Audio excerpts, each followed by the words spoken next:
आज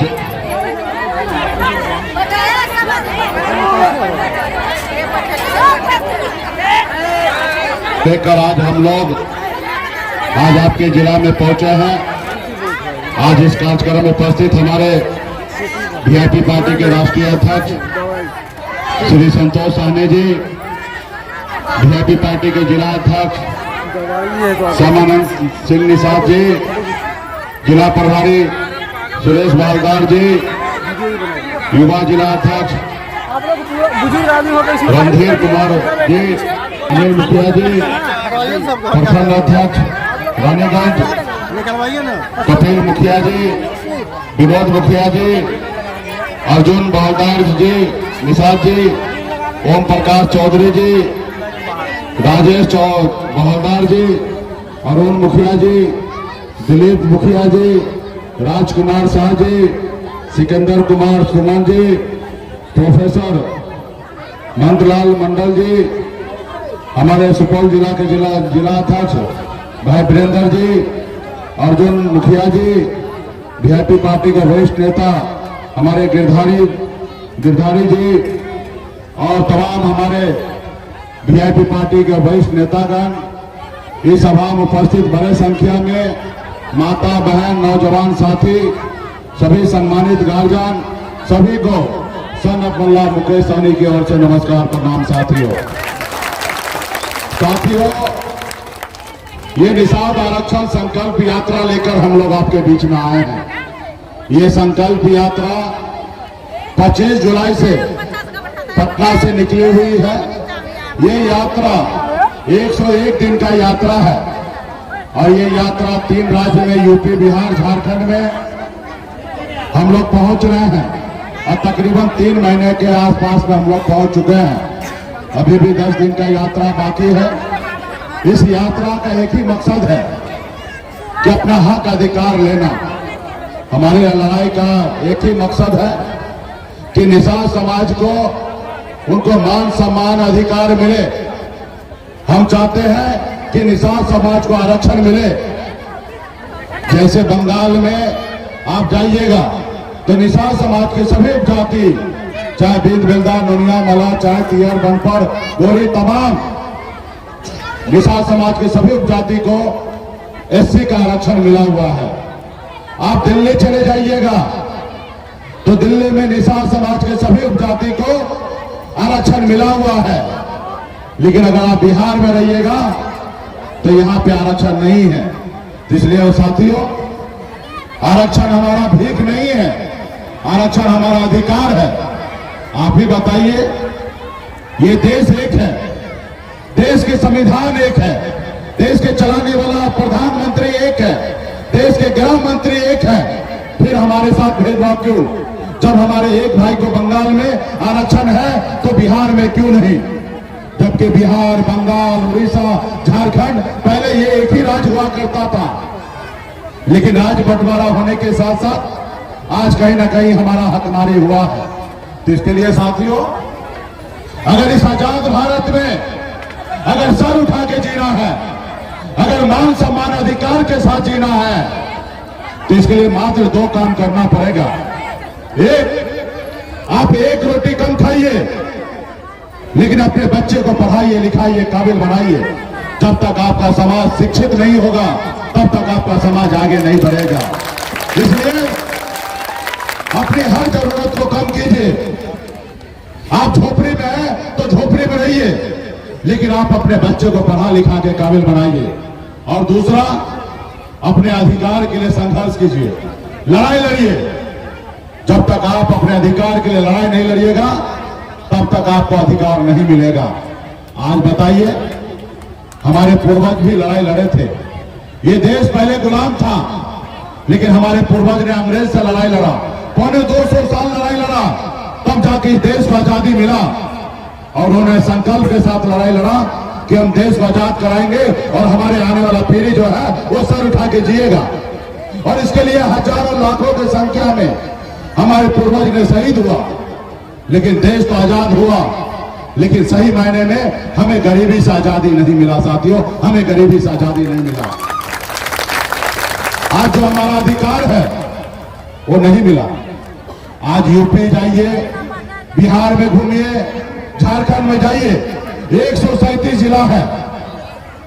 137 जिला में एक भी जिला में निषाद का बेटा कलेक्टर नहीं है। अगर हमें आरक्षण अगर मिल गया होता, काश अगर हमारे समाज में कोई योद्धा जन्म लेते और लड़ाई लड़ते, संघर्ष करते, तो इस समाज को आरक्षण मिल गया होता। और जब आरक्षण मिल गया होता तो आज निषाद का बेटा कलेक्टर होता, एसपी होता, एसडीओ होता, बीडीओ होता, सीओ होता, डॉक्टर होता, इंजीनियर होता, लेकिन नहीं है। इसका दोषी कौन है? इसका दोषी वो जो दिल्ली में बैठे हैं, वो दोषी है। और दूसरा दोषी कौन? दूसरा दोषी आप और हम हैं कि अपने हक अधिकार के लिए हमने संघर्ष नहीं किया, लड़ाई नहीं लड़ा। इसलिए साथियों, आपके बच्चे का हक अधिकार के लिए कौन लड़ेगा? आपके बच्चे का हक अधिकार के लिए आप ही को लड़ना पड़ेगा, कोई दूसरा नहीं आएगा लड़ने के लिए। आज बताइए ना, आज आपके बच्चे कितने मजबूर हैं, कितने लाचार हैं। आज 3 महीने के बाद ठंड का समय आएगा, लोग घर से नहीं निकलेंगे क्योंकि ठंड लग जाएगा। लोग रजाई से बाहर नहीं निकलेंगे, लोग कंबल से बाहर नहीं निकलेंगे क्योंकि उसको ठंड लग जाएगा। लेकिन उसी जगह पे आपका भाई, आपका बेटा, आपका पति घर से बाहर निकलता है, पानी में उतरता है, फिर मछली मारता है, फिर बाजार में बेचता है, तब घर पे चूल्हा जलता है, घर पे चूल्हा जलता है। आप बताइए कितने कष्ट भरी जिंदगी जीता है? क्या उसके अच्छी जिंदगी जीने का अधिकार नहीं है? उसका भी अच्छा जिंदगी जीने का अधिकार है। आज जब आपके घर में बच्चा जन्म लेता है तो बचपन से लेकर बुढ़ापे तक पैरों में गुलामी के जंजीरों बंधा हुआ रहता है, गरीबी के जंजीरों बंधा हुआ रहता है। वही अगर दूसरे घर में जन्म लेता है वो बेहतर जिंदगी जीता है। आपके घर में बच्चा जन्म जब लेता है, जब वो बीमार पड़ता है, जब वो बीमार पड़ता है तो आपके पास पैसा नहीं होता इलाज कराने के लिए। फिर जब पैसा नहीं होता इलाज कराने के लिए तो आप सरकारी हॉस्पिटल में जाते हैं। और जब सरकारी हॉस्पिटल में जाते हैं तो आपके बच्चे का इलाज सही से नहीं होता, और जब अच्छा इलाज नहीं होता तो आपके बच्चे दम तोड़ देता है। अपने माँ बाप के आंख के सामने में बच्चा दम तोड़ देता है और आप कुछ नहीं कर पाते हैं। लेकिन वही जगह पे आप देखिए, जिसके पास पैसा होता है वो प्राइवेट हॉस्पिटल में इलाज कराता है और वो अपने बच्चे को जिंदगी देता है और आप उनको मौत देते हैं। तो उसके लिए कौन लड़ेगा? उसके लिए कौन सोचेगा? उसके लिए आप ही को लड़ाई लड़ना पड़ेगा। इसलिए साथियों, इस आजाद भारत में आपके पास एक ताकत है, एक शक्ति है, लेकिन वो शक्ति को, ताकत को आप कभी पहचाने नहीं। वो शक्ति ताकत क्या है? जब देश आजाद हुआ तो देश में एक लोकतंत्र आया और बाबा साहब भीमराव अम्बेडकर ने हमें एक संविधान बना के दिया और उस संविधान में हमें एक ताकत दिया। वो क्या ताकत है मालूम है? वो वोट गिराने का ताकत। आपके पास वो ताकत है कि आपके वोट से राज्य का मुख्यमंत्री और देश का प्रधानमंत्री आपके वोट से बनता है। बाबा साहब ने कहा, पहले ऐसा हुआ करता था कि राजा के घर में बच्चा जन्म लेता था, रानी के कोख से बच्चा जो जन्म लेता था वही राजा बनता था। लेकिन बाबा साहब भीमराव अम्बेडकर ने कहा कि अब राजा का बेटा राजा नहीं बनेगा, अब इस देश का राजा वही बनेगा जिसके पास वोट होगा, चाहे वो गरीब मजदूर का बेटा हो या किसान का बेटा हो या मल्लाह का बेटा हो, राजा वो बनेगा जिसके पास वोट होगा। और वोट आपके पास, हमारे पास है, लेकिन आपने अपने वोट को, ताकत को नहीं समझा। आप अपना वोट को 200 रुपए में बेच देते हैं, अपने बच्चे का भविष्य बेच देते हैं। और जिन लोगों ने अपने वोट को, ताकत को समझा, वो देखिए अपने समाज को कितना आगे पहुंचाया, अपना भी नाम इस देश में रोशन किया। जैसे हमारे आदरणीय लालू प्रसाद यादव जी, हमारे मुलायम सिंह यादव जी, बहन मायावती जी, स्वर्गीय पासवान जी, ये लोग कोई अमीर घर में जन्म नहीं लिए, ये लोग भी गरीब घर में जन्म लिए, संघर्ष किए, लड़ाई लड़े अपने वोट को ताकत को समझे।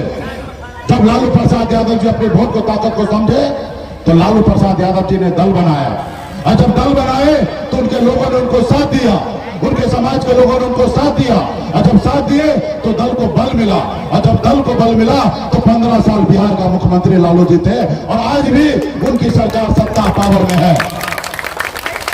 ये पैसे के दम पे नहीं हुआ, ये वोट के दम पर परिवर्तन हुआ।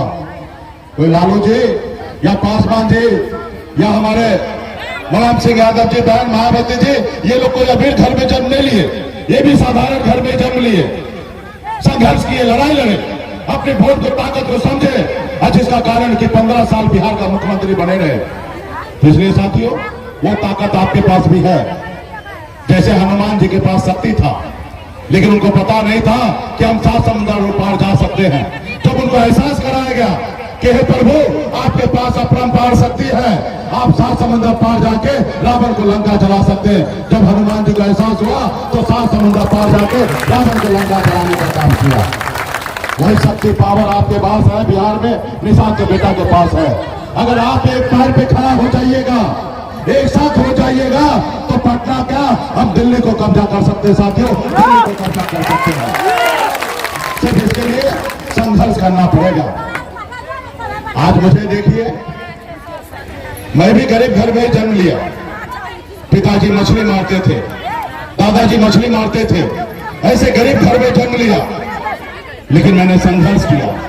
9 साल को 18 साल की उम्र में, जिस उम्र में बच्चे को अपने माँ बाप के साथ रहना होता है, अपने परिवार के साथ रहना होता है, उस उम्र में मैंने अपने घर को छोड़ा, अपने माँ बाप को छोड़कर बम्बई जैसे शहर चला गया। वहां मेहनत किया, मजदूरी किया, 900 रुपया महीने पे नौकरी में करता था, 30 रुपया रोज पर मजदूरी करता था, लेकिन मैंने संघर्ष की बदौलत, मेहनत की बदौलत बम्बई जैसे शहर में हमने कामयाबी का झंडा गाड़ दिया, एक बेहतर जिंदगी जीने लगा। फिर मैंने देखा कि मैं तो बहुत आगे निकल गया हूं, लेकिन हमारा समाज बहुत पीछे रह गया। लोग चांद पे घर बनाने के लिए सोच रहा है, लेकिन आज भी इस धरती पे हमारे लोगों के लिए रहने के लिए घर नहीं है, उनके घर पे जाने के लिए रास्ते नहीं है। फिर मैंने बॉम्बे के ऐशोआराम जिंदगी को छोड़कर, बच्चे को, परिवार को छोड़कर पिछले 10 सालों से आपके हक अधिकार के लिए बिहार में मैं संघर्ष कर रहा हूं, लड़ाई लड़ रहा हूं। एक समय था, मजबूर था, माँ बाप को छोड़कर बॉम्बे जैसे शहर गया मेहनत मजदूरी करने के लिए। जब हमारे पास सब कुछ था, घर था, गाड़ी था, बंगला था, हर चीज था, उसके बाद भी हमने अपने बच्चे को, परिवार को छोड़कर आज पिछले 10 सालों से संघर्ष कर रहा हूं। लेकिन हमें खुशी है कि पिछले 10 सालों में हमने आरक्षण तो नहीं ले पाया, लेकिन बिहार में हमने कम पहचान नहीं बनाया, अपनी ताकत का एहसास कराया। तब तक लोगों को लगता था कि मल्लाह का मतलब सिर्फ मछली मारना होता है, लेकिन हमने बिहार में बताया कि मल्लाह का मतलब सिर्फ मछली मारना नहीं होता है, मल्लाह का मतलब होता है शासन करना। मैंने दिखाया। तब तक निषाद का बेटा एक टिकट मांगने के लिए पूरी उम्र बिता देता था, एक टिकट नसीब नहीं होता था, लेकिन आज बिहार में निषाद का बेटा टिकट मांगता नहीं है, टिकट बांटता है। ये पहचान हमने बनाया। आपने देखा 2020 में पहली बार आजाद भारत में, हिंदुस्तान में पहली बार हमने 4 विधायक बनाया और अपने दम पर बिहार में मंत्री बना। 4 ही विधायक था, लेकिन सरकार का चाबी मेरे जेब में था। किसी के पास 74 था तो हमारा 4 विधायक कम नहीं था। अगर 74 वाला हटता तो भी सरकार गिरता, और 4 वाला समर्थन नहीं देता तो भी सरकार नहीं बनता। ये हमारी ताकत था। और आजाद भारत में पहली बार एक निषाद का बेटा ने बिहार में मुख्यमंत्री नीतीश कुमार को बनाया। अगर हम समर्थन नहीं देते तो बिहार का मुख्यमंत्री नीतीश कुमार नहीं बनता। ये हमारी ताकत है साथियों। और ये कैसे हुआ? जब मैं मैदान में उतरा तो आपने हमें अपना भाई माना, आपने हमें अपना बेटा माना, आपने हमें अपना नेता माना। तब ऐसा परिवर्तन हुआ। हर एक निषाद के बेटा ने अपना दल, अपने नेता को जानने पहचानने लगा, तब जाके ऐसा परिवर्तन हुआ। इसलिए साथियों, जिस तरीके से आप एकता के साथ आए हैं, इसी तरीके से एकता के साथ रहिए। और आने वाला समय में निश्चित तौर पे बदलाव होगा। आज आपने देखा ना कि जो 75-77 साल में कभी नहीं हुआ वो हमने कर दिखाया। और ये कैसे हुआ? जब 2018 में गांधी मैदान में रैली करने के समय में जब पार्टी हमने लॉन्च किया था, यही बगल में 2 किलोमीटर दूर में जब हमने एक सभा किया तो हजारों का हजार संख्या में अररिया के सभी नेता ने वहां पे मजबूती से दिखाया और एक बड़ा संदेश दिया, किशन अब्दुल्ला आप आगे बढ़ो, हम आपके साथ हैं। और जब आपने ऐसा किया तो पटना से लेकर दिल्ली तक सभी लोगों ने घबराया और वो जानने लगा, पहचानने लगा कि बिहार में एक ही नेता है निषाद समाज का, वो है किशन अब्दुल्ला, और वो हमारे सामने में झुका। आज हमारा 100 दिन के आसपास होने के लिए जा रहा है, लेकिन हम जब 30 दिन ही हुआ तभी इसे संकल्प यात्रा, तभी से दिल्ली का कुर्सी हिलने लगा, परेशान होने लगा। आज हमें खुशी होता है कि एक मल्ला का बेटा, निषाद का बेटा के डर से देश का प्रधानमंत्री घबरा रहे हैं, ये हमें खुशी मिलता है। और इसी तरीके से एकजुट रहिएगा, साथ रहिएगा तो आपका आरक्षण होगा। और जब आपका आरक्षण होगा तो निषाद का बेटा कलेक्टर भी होगा और एसपी भी होगा, एसडीओ, बीडीओ, डॉक्टर, इंजीनियर होगा। लेकिन इसके लिए संघर्ष करना पड़ेगा, बस से पसीना बहाना पड़ेगा, मेहनत करना पड़ेगा, तब जाके आपका समाज में बदलाव आएगा। आज मैं इस मुकाम तक यूं ही नहीं पहुंच गया, इसके लिए मैंने बहुत संघर्ष किया, बहुत परेशानी का सामना करना पड़ा, तब आज इस मुकाम तक पहुंचा हूं। और आप भी अगर संघर्ष कीजिएगा, जो जगह पे हम पहुंच सकते हैं वो जगह पे आप क्यों नहीं पहुंच सकते? आप भी पहुंच सकते हैं। जिस जगह पे लालू प्रसाद यादव जी पहुंचे, क्या उस जगह पे निषाद का बेटा नहीं पहुंच सकता? उस जगह पे हम भी पहुंच सकते हैं। सिर्फ जरूरी है कि हमें एकता के साथ रहना, अपने वोट को, ताकत को समझना, अपने नेता, अपने दल के साथ खड़ा होना। और जिस रोज आप हो जाइएगा, उस रोज जैसे लालू प्रसाद यादव जी अकेले अपने दम पर बिहार में मुख्यमंत्री बन गया, उस रोज निषाद का बेटा भी अपने दम पर बिहार में मुख्यमंत्री बन जाएगा। साथियों, बहुत सारे लोग हैं जो आपका दुश्मन है, वो नहीं चाहता है कि निषाद का बेटा मालिक बने, वो नहीं चाहता है कि निषाद का बेटा सर उठा के जिए, वो चाहता है कि निषाद का बच्चा हमेशा हमारा गुलामी करते रहे, हमारे खेत में काम करते रहे।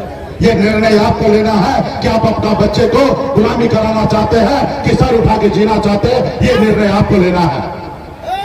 अगर सर उठा के जीना चाहते हैं तो इसके लिए आपको संघर्ष करना पड़ेगा, लड़ाई लड़ना पड़ेगा, तब जाके बदलाव होगा। तो इसलिए साथियों, हम संकल्प यात्रा के तहत निकले हैं और संकल्प यात्रा में आपको संकल्प लेना पड़ेगा कि हम हर हाल में एक रोटी कम खाएंगे, लेकिन अपने बच्चे को पढ़ाएंगे, लिखाएंगे, ऐसा संकल्प लेना पड़ेगा। आपको संकल्प लेना पड़ेगा कि कुछ भी हो जाए, हम अपने नेता, अपने पार्टी, अपने दल के साथ रहेंगे, हम किसी के साथ नहीं रहेंगे, ऐसा संकल्प लेना पड़ेगा। अभी 2024 का चुनाव है, एक तरफ मोदी जी को प्रधानमंत्री बनना है, एक तरफ राहुल गांधी जी को प्रधानमंत्री बनना है। ना ही आपको बनना, ना ही हमको बनना है। हमें तो आरक्षण चाहिए। जो हमारी सुनेगा हम उनकी सुनेंगे, जो हमारी नहीं सुनेगा हम उनकी नहीं सुनेंगे। जो हमारे बच्चे का फिक्र करेगा हम उनका फिक्र करेंगे, जो हमारे बच्चे का फिक्र नहीं करेगा हम उनका फिक्र नहीं करेंगे। हमने एक नारा दिया है, आरक्षण नहीं तो गठबंधन नहीं, और गठबंधन नहीं तो वोट नहीं, और वोट नहीं तो दिल्ली का सरकार नहीं। इस नारा पर आपको कायम होना पड़ेगा। इसलिए साथियों, जो समाज संगठित हुआ है वो समाज देखिए ना कितना आगे निकल गया। जब हमारे यादव भाई संगठित हुए, लालू प्रसाद यादव जी की आवाज पे चलने लगे, तो आप देखिए हमारा यादव भाई आगे बढ़ा कि नहीं बढ़ा? आज उसकी अपनी ताकत है कि नहीं है? वैसे आजकल आपका भी, आपके पंचायत में आपका मुखिया होगा, आपके विधानसभा में आपका समाज का बेटा विधायक होगा, आपका सांसद होगा, आपका दिल्ली में आपका सांसद होगा, पटना में आपका मुख्यमंत्री होगा। आपके हक अधिकार की बात करेगा। जब मैं मंत्री बना, कोसी बेसिन एक प्रोजेक्ट था जो खास करके मछुआरा के लिए कोसी में चलाया जा रहा था। 2 साल से वो प्रोजेक्ट रुका हुआ था। जब हमें पता चला, हमने नया 200 करोड़ रुपया देके प्रोजेक्ट को हमने चालू कराने का काम किया। 3 साल का एक्सटेंशन हमने दिया। क्यों हुआ? क्योंकि आपका भाई, आपका बेटा मंत्री बन गया था। और जब हम मंत्री बने तो 90% अनुदान का हमने स्कीम बना दिया। अगर कोई मछुआरा, निषाद का बेटा अगर 10 लाख रुपए का गाड़ी खरीदेगा तो सिर्फ 1 ही लाख रुपया भरना पड़ेगा, 9 लाख रुपया सरकार को भरना पड़ता। हमने ऐसा योजना बनाया। हमने योजना कैसे बना? पटना में हर साल 1,65,000 करोड़ का बजट बनता है, और जब बजट बनता है वो खजाने का पास आपका बेटा, आपका भाई नहीं है। जब रहेगा तब आपके लिए लेके देगा, और जब मैं उस खजाने के पास पहुंच गया तो मैं सोचने लगा कि अपने लोगों तक कैसे पहुंचेगा, और मैं वही काम करता था जो समाज का हित होगा। आज आपने देखा जाति आधारित गणना हुआ है, बिहार में सिद्ध हो गया कि अगर 1 नंबर में ओबीसी में अगर सबसे ज्यादा संख्या यादव भाई का है 14%, तो दूसरा नंबर पे निषाद का बेटा है जो 10% है। अगर 1,65,000 करोड़ का, 2,65,000 करोड़ का अगर बजट बनता है तो उसका 10% हिस्सा कितना होता है मालूम है? 26,000 करोड़ रुपया आपका बजट होता है, और 26,000 करोड़ रुपया आपके पीछे खर्चा होना चाहिए। लेकिन आपका नेता नहीं रहने के कारण 26,000 करोड़ तो छोड़िए, 2,600 करोड़ रुपया खर्चा नहीं होता है। यानी कि 600 करोड़ रुपया नहीं खर्चा होता है, 26,000 करोड़ तो दूर की बात है। आपका हिस्सा दूसरा लोग खाता है। अगर वहीं पे अगर मजबूत वहां पे बैठे रहिएगा तो आपके हक अधिकार की बात होगा। इसलिए साथियों, अपनी ताकत बनाइए, अपनी वोट को पहचान बनाइए। आज इस देश में जिसके पास वोट है वही महान है। आपने देखा ना, मोदी जी प्रधानमंत्री बने, आरएसएस ने उनको बना के दिया और 10% आरक्षण सामान्य वर्ग को दे दिया।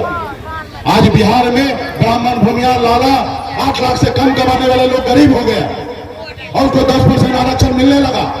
उनका बेटा कलेक्टर बनने लगा। लेकिन आपका बेटा जो 8,000 रुपया महीना नहीं कमाता है, साल का 1 लाख रुपया नहीं कमा पाता है, लेकिन भारत सरकार की नजरों में वो गरीब नहीं है, उनको आरक्षण नहीं मिलना चाहिए। तो इसलिए साथियों, ये बदलाव लाना पड़ेगा। आपने साबित किया ना बिहार में कि मल्लाह के बेटा सिर्फ मछली नहीं मारता है, राजनीति भी कर सकता है। हमने दिखाया ना। सिर्फ जरूरी है एकजुट होना, पार्टी के लिए काम करना, मेहनत करना, अपने लोगों को समझाना, आने वाला पीढ़ी के लिए बच्चे को पढ़ाना, लिखाना, समझाना, एकता के साथ रहना, अपने नेता, अपने दल के साथ खड़ा रहना, संगठन के साथ रहना, किसी के साथ अगर गलत हो रहा उसके साथ मजबूती से खड़ा होना, अगर कोई तकलीफ में है तो 10 रुपया उसके पीछे खर्चा करके उसको इलाज कराना, तब जाके ये समाज आगे बढ़ेगा। आज लोग हमें कहता है, किसानी जी आप इतना बड़ा नेता हो कि एक जात की बात करते हैं। हम कहते भाई, हम एक जात की बात नहीं करते हैं। हम जो निषाद की बात करते हैं, ये निषाद हमारे लिए कोई जात नहीं है, ये निषाद हमारा परिवार है। मैं अपने परिवार की बात करता हूँ, और परिवार की बात करना कोई गुनाह नहीं है। इसलिए साथियों, आप अपने समाज के, अपने घर परिवार के लोगों, अपने लोगों के लिए लड़ाई लड़ना कोई गुनाह नहीं है। उसके लिए आप पे लड़िएगा तो कौन लड़ेगा? आज तक 75 सालों में कोई आया लड़ने के लिए? नहीं आया, और आने वाला 100 साल तक कोई और नहीं आएगा लड़ने के लिए। अगर मैं आया लड़ने के लिए, मैं इसलिए लड़ने के लिए आया कि मैं निषाद कुल में जन्म लिया, मैं निषाद का बेटा हूं और गर्व से कहता हूं सारा पल्ला हूं। अगर मैं वही भूमियार का बेटा होता, ब्राह्मण घर में जन्म लेता, तो क्या आपके लिए लड़ाई लड़ता? नहीं लड़ाई लड़ता। तो इसलिए साथियों, आने वाला समय में बड़ी लड़ाई है। आपने देखा ना, आजाद भारत में पहली बार हमने 4 विधायक बनाए, मंत्री बना, अपने दम पर अपने लोगों के लिए काम कर रहा था। लेकिन आपका दुश्मन ने क्या किया? आपका विधायक को खरीद लिया। जो सरकार आपने बनाया वो सरकार से आपको बाहर कर दिया। वो देखा कि बिहार में ये निषाद समाज सोया हुआ शेर है, ये तो थोड़ा सा जगह दिया तो आज 4 विधायक बना लिया। अगर बिहार में निषाद समाज को जगह देगा तो अकेले बिहार में मुख्यमंत्री बन जाएगा और मुख्यमंत्री बना लेगा। अगर इस समाज को गुलाम बनाना है तो इस समाज का आवाज को दबाओ। इस समाज का आवाज मुकेश सहनी बन चुका है, और उन्होंने एक षड्यंत्र के तहत हमारा विधायक खरीद लिया, हमको सरकार से बाहर कर दिया, फिर हमको रोड पे ला दिया। उनको मुझसे तकलीफ नहीं है, उनको आपसे तकलीफ है, क्योंकि आज अब तक आप गुलाम बने हैं, कल आप मालिक बन जाइएगा। उनको ये डर है और जब आप मालिक बन जाइएगा तो उसके खेत में कैसे काम कीजिएगा? उनको ये डर है कि जब आप मालिक बनिएगा तो उसके खेत में काम नहीं कीजिएगा। उसको मुझसे तकलीफ नहीं है। वो तो कहते हैं कि सैनी जी हमारे साथ आ जाइए, जो गलती हुआ उसको माफ कीजिए, हमारे साथ आइए, अगर आप मुख्यमंत्री आप ही बनिएगा 2025 में। वो आ गए, हमारे सामने झुक रहा है। लेकिन हमने कहा भाई हम अल्लाह का बेटा है, हम जाल में मछली फंसाते हैं, जाल में फंसते नहीं है। हम अपना झोपड़ी में रहेंगे लेकिन झोपड़ी का बादशाह बने रहेंगे। तुम्हारे महलों में आके हमें गुलामी नहीं करना, तुम्हारे महलों में आके गुलामी नहीं करना। ये चाहता है कि मुकेश सहनी का बड़ा नाम फेम हो गया, इनको बुला लेते हैं, मुख्यमंत्री बना देते हैं, और जो कहेंगे वो सुनेगा, और जब नहीं सुनेगा तो इसको हटा देंगे।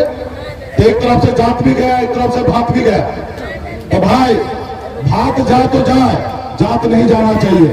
जात है तो भात नहीं जाएगा। वो सोच रहा है कि पहले जैसा बुर्बक निषाद बोते नेता हुआ करता था, अपना फायदा के लिए जिधर बोलता था उधर पहुंच जाता था, वही आज भी सोच रहा है। उनको ये नहीं मालूम है कि हम बिहार से मछली मारते मारते बंबई जैसे शहर जाके आ गए, और दुनिया देख लिए हैं कि दुनिया कैसे चलाया जाता है, हमको पता है। तो इसलिए साथियों सिर्फ आपका साथ चाहिए, सहयोग चाहिए। जैसे दशरथ मांझी ने कहा था ना कि जब तक तोड़ेंगे नहीं तब तक छोड़ेंगे नहीं। लिया है जब तक आरक्षण ले लेंगे तब तक हम लोग चैन से बैठेंगे नहीं साथियों, चैन से बैठेंगे नहीं। इसलिए साथियों मेरा समय में चुनाव है। आज हमारे पास वही शक्ति पावर है जो हमसे दोस्ती करेगा। यूपी बिहार झारखंड में 134 लोकसभा सीट है, और जो हमसे दोस्ती करेगा वो 60 लोकसभा सीट हारेगा, और जो हमसे दुश्मनी करेगा वो 60 लोकसभा सीट हारेगा। ये ताकत हमारे पास है। सिर्फ जरूरी है एकता के साथ रहना, अपने वोट को ताकत को समझना, और इसके लिए संकल्प करना पड़ेगा, लड़ाई लड़ना पड़ेगा, और बदलाव आएगा।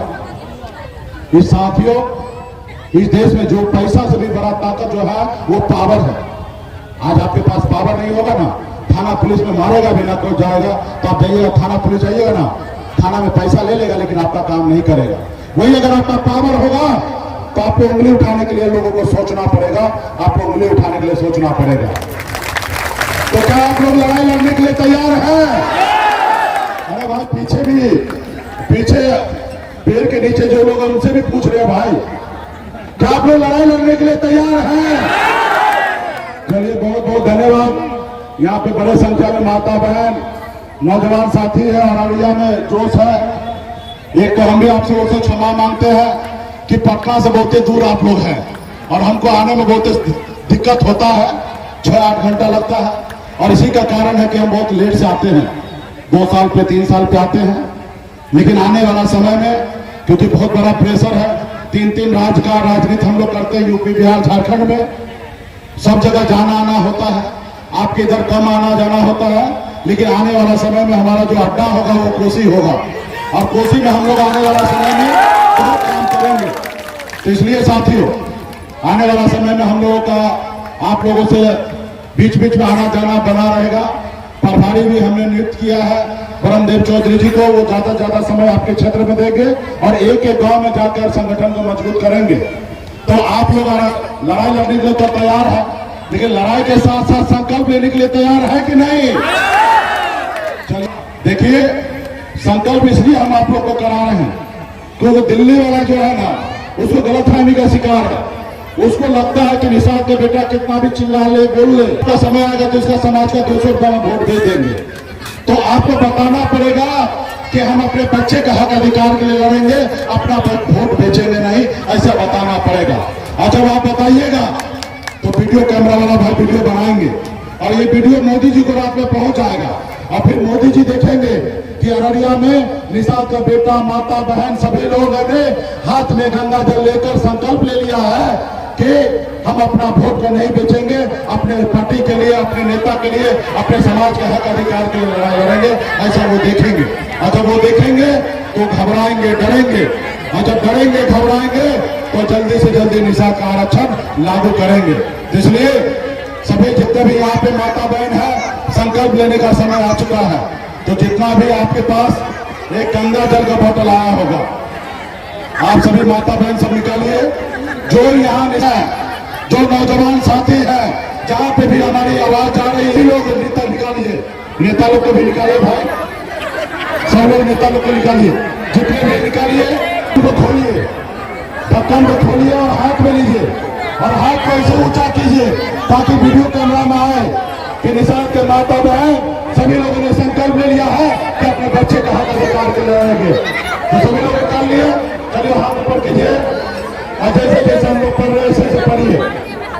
मैं बाबा केवल महाराज, भगवान वेद व्यास, प्रभु श्री राम, भगवान गोरा निषाद, बाबा अमर सिंह, बाबा काशी, बाबा जयसिंह महाराज, बाबा कारिक महाराज, बाबा कोयला, माता कमला, अमर शहीद चुपासानी, वीरांगना फूलन देवी और अपने पूर्वज को साक्षी मानकर हाथ में गंगा जल लेकर संकल्प करता हूं कि अपने समाज और अपने आने वाला पीढ़ी के लिए हर परिस्थिति में संघर्ष करूंगा और अपनी विकासशील इंसान पार्टी के साथ रहूंगा। पार्टी जो निर्णय लेगी हम उस निर्णय के साथ रहेंगे। हम संकल्प लेते हैं, एक रोटी कम खाएंगे लेकिन अपने बच्चे को पढ़ाएंगे लिखाएंगे। हम संकल्प लेते हैं, एक एक निषाद के घर पे जाएंगे, सभी को संकल्प करवाएंगे। जय निषाद राज, जय बीजेपी, जय बिहार। बहुत बहुत धन्यवाद। पितागण, माता बहन, नौजवान साथी, आप सभी ने संकल्प लिया है कि हम एक रोटी कम खाएंगे लेकिन अपने बच्चे को पढ़ाएंगे लिखाएंगे। आपने संकल्प लिया है कि हम समाज के एकता के लिए आधी रात को भी लड़ाई लड़ेंगे।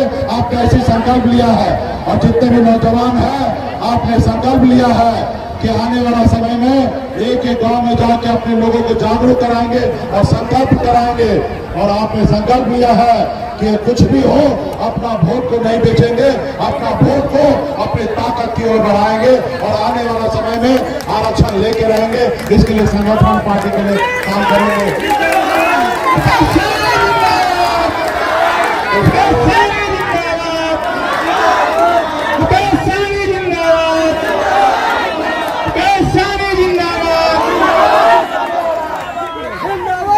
चलिए बहुत बहुत धन्यवाद। पार्टी के पदाधिकारीगण हैं, आप सभी को धन्यवाद और जितने भी युवा साथी मोटरसाइकिल से आए आपको धन्यवाद देता हूं। और बड़े संख्या में माता बहन आप पहले भी आते रहे, अभी भी आए हैं। इसी तरीके से समाज के एकता के लिए आप लोग काम करते रहिए और एक विशेष ध्यान बच्चे को पढ़ाइए। जब तक बच्चा पढ़ेगा लिखेगा नहीं तब तक समाज आगे नहीं बढ़ेगा। आज हम भी अगर पढ़े लिखे नहीं होते तो आज हम भी मछली मारते रहते। तो इसलिए आज दो पिताजी मम्मी ने पढ़ाया लिखाया, आज ज्ञान आया तो आज हम अपने हक अधिकार के लिए आज लड़ाई लड़ रहे हैं। उसी तरीके से हमारा समाज जब पढ़ लिख लेगा तो उसको अपना अधिकार समझ में आ जाएगा। तो निश्चित तौर पे जैसे आज हम अकेले लड़ाई लड़ रहे हैं वैसे हमारे हजारों का हजार सेना बनकर लड़ाई लड़ेगा और जब लड़ाई लड़ेगा तो अपना हक अधिकार को प्राप्त कर लेगा और समाज आगे बढ़ेगा। इसलिए बच्चे को पढ़ा लिखा के आगे